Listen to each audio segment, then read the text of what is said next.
Hello, beautiful people. Thank you so much for joining me here today. We're going to talk about the personality of generations based on astrology. So we're going to go through the different astrological energies. If you're following me on Facebook, you've already seen that I posted this graphic series that I'm going to go ahead and pull up. And the reason why I need to look back at it is because I need to remember how I had to divide up the dates, because the newer generations like Gen Z is pretty much perfectly lined up with astrological transits, but the older generations, it's just kind of random. And I'm not sure how they selected like what time period the generation was going to be for. I get the impression they didn't know what they were doing, but I could be wrong. If you know something about it, I don't. Leave it in the comment below. Fill me in on what I was missing.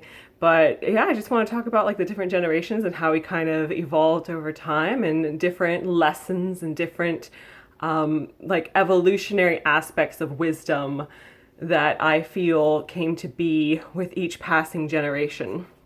So with Gen Z, the first thing I said about them is that they don't just love to laugh, they actually need to laugh. And I feel that Gen Z really heavily relies on comic relief for the sake of relieving tension, for the sake of being able to get through daily life. And I see them, seeking that out everywhere they go.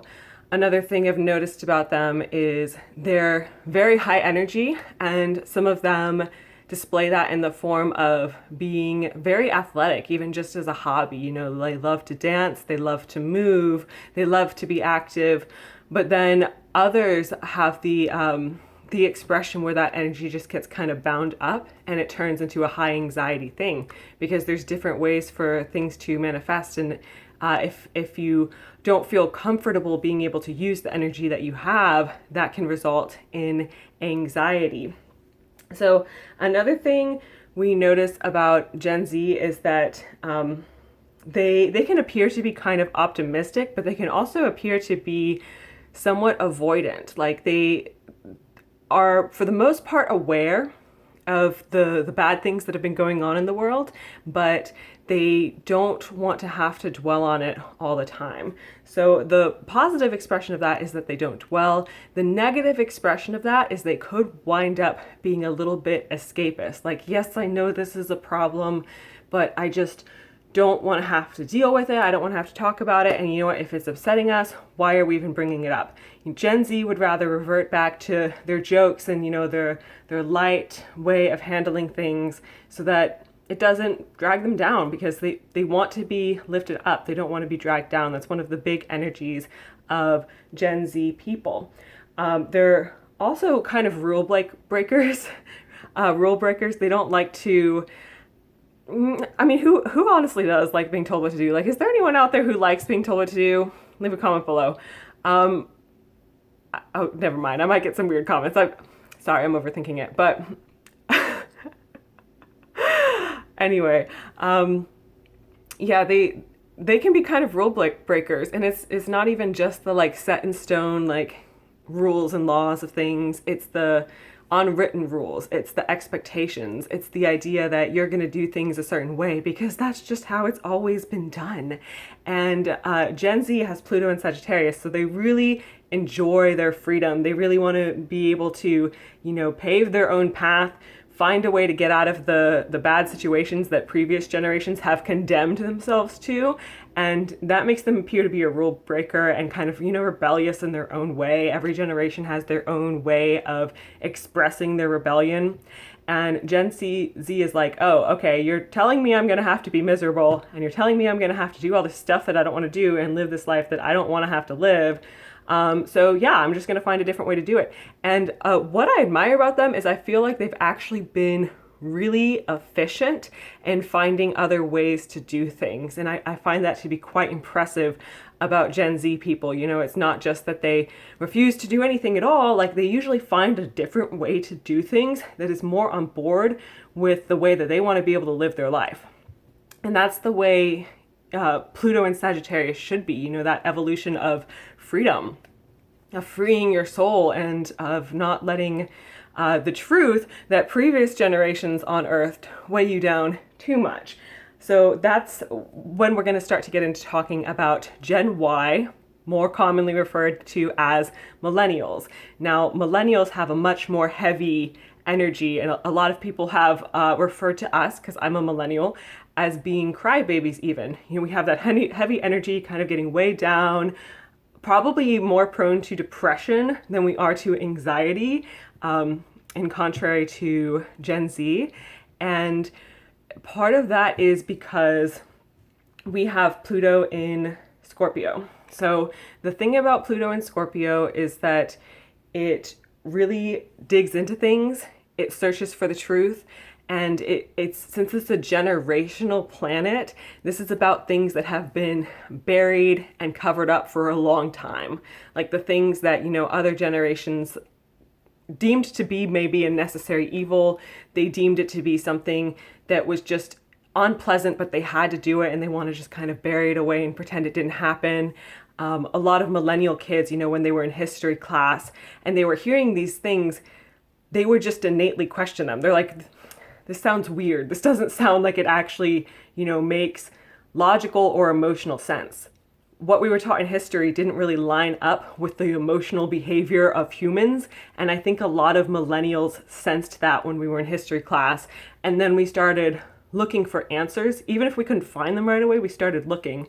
And as you saw us get older, getting into our late 20s and our 30s, you started to see millennials like really, really harshly complaining about a lot of the things that had been going on in the world, which wound up offending some of the older generations. It's just because it came across as we were being whiny. It came across as we weren't being appreciative of their experiences or whatever it was that they had to go through in order to get society to where it was today. But yeah, that's kind of the millennial energy. Another thing we see with millennials is this is the one I hate most. Okay, this is the one I hate most, and I know I've gotten wrapped up in it, but it's the emotional manipulation. And I think it plays out more in our romantic relationships than anything else, but it seems to me that millennial was the generation to basically invent that whole idea of I'm going to pretend I don't care, and this is going to be a competition about who cares less about the other person in a romantic interaction, because I don't want to make myself too vulnerable. I don't want to seem like I like you too much. And then, we were always kind of waiting for the other person to make themselves more vulnerable. And then usually, worst thing about it is that when we would see a potential romantic partner get vulnerable and talk about their feelings, we would look down on them. And that was like really unhealthy for our relationship. So millennials had a lot of toxic relationships that we had to like kind of see past our own BS so that we could correct our behavior. So that's something I was thinking about that I did not include in the graphic that I posted on Facebook, because it's very personal, and does it affect the other generations? I don't know, like it might. And another thing about us is that we really crave change. After we've unearthed and discovered all of the bad things that happen, all of the things that are wrong with the world, we use that fixed sign stubbornness of Pluto and Scorpio to say, we don't just want change, we insist on change. And we are very stubborn about it. We are very reluctant to compromise, and we can get a little bit too intense in conversations about it. Like even expecting too much change too soon has kind of been a thing. Other generations will see things as being stepping stones, and we're like, the millennials are like, no, we kind of want like an all-out 180. We want to turn from this point that we thought was bad to like a completely opposite end of the spectrum. So that is Gen Y, and then we start to get to Gen X, which does not line up anywhere near as well with Pluto transits. So the younger Gen X peoples were born between 1971 and 1983, and they have Pluto in Libra. So that's how I had to divide them up. And then we have another half of Gen X that I'll talk about here in a minute. But the thing about Gen X that might have even ground the gears of Gen Y is that Gen X cares more about the pleasantries. And they have good reason for it. They want to be able to keep the peace. They want to be able to create harmony. They're kind of coming out of generations that were similar to Pluto and Scorpio in being able to like identify things that were wrong in the world. But then the younger Gen X people between 1971 and 1983, they see peace as being something that is so necessary. And even if it means you have to fake it sometimes, even if it means you have to pretend that you like someone that you don't like, that is kind of a value and an expectation that Pluto and Libra people have, right? And then to them, it might seem like Pluto and Scorpio totally disrespects that value, because Pluto and Scorpio is more like, no, I don't like this, it needs to change. And Pluto and Libra is like, wow, the audacity. But another thing that is great about the younger Gen X people is that they are open-minded. They can be a little bit on the judgmental side because they see that as being necessary for the sake of awareness, but they do leave room for a change in perspective. You know, they want to be able to see both sides of the story and be able to come to a point of compromise and agreement. And sometimes it's by force. Sometimes it's like an idea of, well, we're going to get along whether we like it or not. Like, no matter how much we hate each other, we're going to get along. That's kind of like a classic Pluto and Libra thing to me. But they're also really good compromisers because of that. And I feel like it's helped them be successful in their careers. It's helped them make business deals. It's helped them be able to get jobs and to thrive well in society.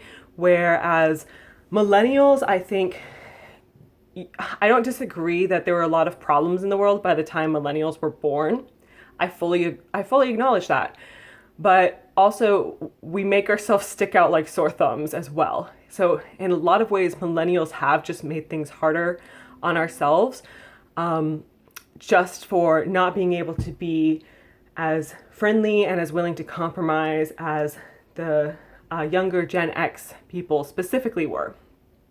So now we're going to move on to the 1965 to 1971 Gen X people, which is actually going to be pretty much the same thing as the 1956 to 1964 Pluto and Virgo people.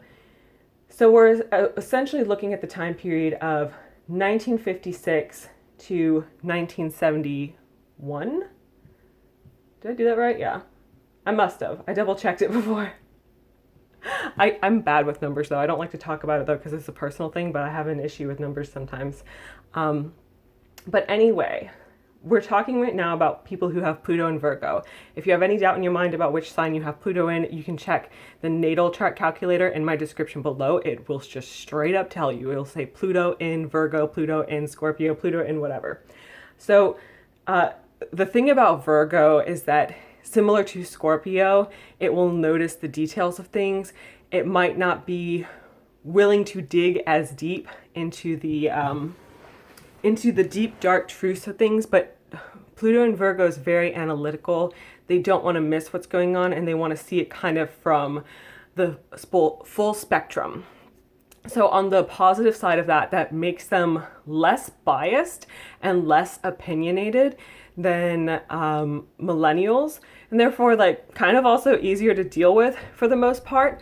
But they are prone to anxiety. Pluto and Virgo's prone to anxiety in some of the similar ways that Pluto and Sagittarius is. So it might feel like there's certain things where they just get overwhelmed, they can't deal with it, you know, particularly if there's some kind of crisis, some kind of disagreement that's going on, because Pluto and Virgo has this almost kind of like hyper aware state where they pick up on everything. And it's even to some extent, it's just a survival instinct. For them, it's innate and it's natural. And they're very proactive because of it. They're not willing to overlook the other things. You know, they'll see the warnings and the red flags that a lot of the more reckless generations before them and even after them have ignored. And I think that's going to be one thing that's really hard for the older Gen X and the younger boomer people to accept about the Pluto and Sagittarius generation, Gen Z, is how reckless Gen Z can be at times. Like Gen Z is going to be like, nope, don't have patience for this. I'm going to like make it into something totally different. And then the Pluto and Virgo people are going to be like, oh, but we made it that way for a reason. Could you please don't? No. Oh, okay. You're going to do it anyway. No, but please don't. So it's like, you know, it's giving you all the gray hairs and everything, so to speak. But it's, it's going to be stressful to watch. For people who have Pluto and Virgo, it's going to be very stressful to watch these Gen Z kids and the way they're going to handle things, especially as more of them come into adulthood. And I don't even think it's so much about political disagreements. Like you might fundamentally agree with them on every little thing, but then still think that the way they're handling it and the way that they're going about it is scary, it's alarming, and you're like, yeah, I agreed with you and I wanted things to be the same thing, but there's a reason I didn't do that, you know, and it's called self-preservation. Maybe you should try it, Gen Z. But yeah, another great thing about the Gen X / Pluto and Virgo people is that I put on here that they are intimidatingly smart. You know, they will be able to see things in a more detailed perspective. And even though they're not opinionated, even though they're not as argumentative, the fact that they're able to retain information and analyze details in a way that like most people just don't, it makes them hard to argue with because they tend to know what they're talking about, and most people are not as good at collecting data and at keeping the data organized. So that's why a lot of people like won't even engage in an argument with an older Gen X / younger boomer type of person. And like especially the millennials and even Gen Z, we want to kind of fight with our emotions. We want to bring like emotions into it, and like the Pluto and Virgo people are like, no, facts are more important to them. That's what they value. So I said that they're careful, patient, meticulous, and level-headed. I do think that there's a lot of wisdom we need to take from them. It will be important to take their advice, take their words of caution every now and then.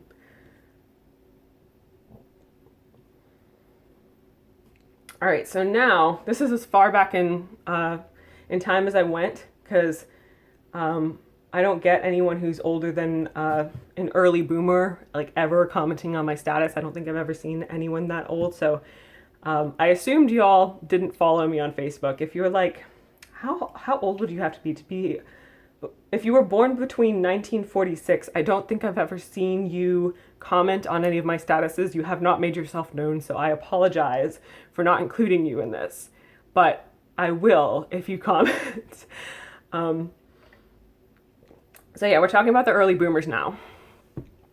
1946 to 1956. And that is the people who have Pluto and Leo. So when most people in the astrology community talk about boomers, they are talking about people who have Pluto and Leo. And this is obviously not all boomers, so it's easy to get confused since it's not like matched up properly to the generations. But the thing about Pluto and Leo is that it, especially to the other generations that are more intense, that, you know, dig into things more, Pluto and Leo can feel very surface level. And to some extent, what other generations have come to resent is that taking things at surface level to newer generations, it comes across as being negligent. Like, Pluto and Leo, why didn't you ask more questions? Why didn't you dig into what was actually happening beneath the surface? You know, why did you let this happen? And Leo, similar to Libra, is a sign that's more about pleasantries, and they wanted to just be able to like bring joy into the world, was part of their purpose. And there was a lot of acknowledgement that they came from hard times, they came from bad situations, and they were even taught to, you know, fake it. If you're not happy, you have to just kind of fake it to some extent. You have in order to try to make other people's lives more pleasant. And that was kind of the responsibility that was forced upon these early boomers with Pluto and Leo. They were, by their parents and by society, just kind of forced to either pretend you're happy or find a way to be happy if you're not happy. And that also discouraged them from digging deeper and from being able to analyze and understand more about what was actually happening. And they did end up tolerating some things they shouldn't have tolerated because of that. They were willing to put up with abuse even on a personal level because of that. And I think that's something that we don't really think about as much when we think about them. We don't always have the compassion for them that we should be having, because we see that they were more trusting, for one, than the newer generations are. That was one of Pluto and Leo's big mistakes, is that they were very trusting. Typically they would take pride in their country, they would take pride in their identity, they would take pride in who they were, and that they trusted that what they were being taught was true. They trusted that what the people around them were doing was good, and they were more willing to just go along with it because of that. And that's something that really came to upset people about them. Now, what might sound ironic and what might sound like it's hard to wrap your head around is, even though they kind of gave into this sort of manipulation of let's just be happy, let's just be proud, even though they gave into that, they are very brave individuals. They are very bold. It's not that they were scared out of, being able to act. They just did what they were taught was right, and they did not question it. So maybe they were wrong for not questioning it as much, but I do think we need to appreciate the energy that they brought into the world, and that sort of optimism, that joy, and that loyalty that they are able to express. And then I also feel that the earlier boomers, they are very bold, very fearless. They had this mentality that they weren't worried they were going to get hurt as long as they were either having fun, especially like as a child, you're doing something fun, even though you kind of know it's dangerous. Like that was kind of an early boomer thing. And, or if they're doing something that they believe in their heart is right, if they believe that this is for the best, they believe that they're protecting other people, they believe that they're helping other people, they were willing to take those kinds of risks. So they did have this bold and fearless bravery in their hearts. They also took pride in their work. They had a very work hard, play hard type of mentality. And, they wanted to be able to be proud of what they contribute so that other people can enjoy it, so their kids can enjoy it, so the people around them can enjoy it. They wanted to create more joy in the world. And they did set the foundation for the advancements that happened in society. We started to see some really big changes by the time, I guess even a little bit before the new millennia hit.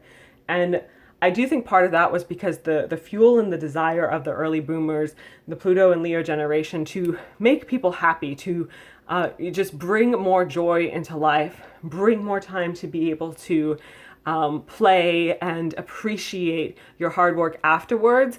And they might not have thought things through as meticulously as the Pluto and Virgo boomers and the Pluto and Virgo Gen Xers did. And, they received criticism from other generations because of it. But I think we need to understand that this still was a necessary energy in the transitions of human evolution, essentially. So I said that they can be proud, loud, daring, fun, resilient, trusting. Those are some of their innate traits. But anyway, let me know what you think of this video. And if you want to see more astrology and tarot videos, be sure to subscribe to my channel. And I hope to see you again. Bye.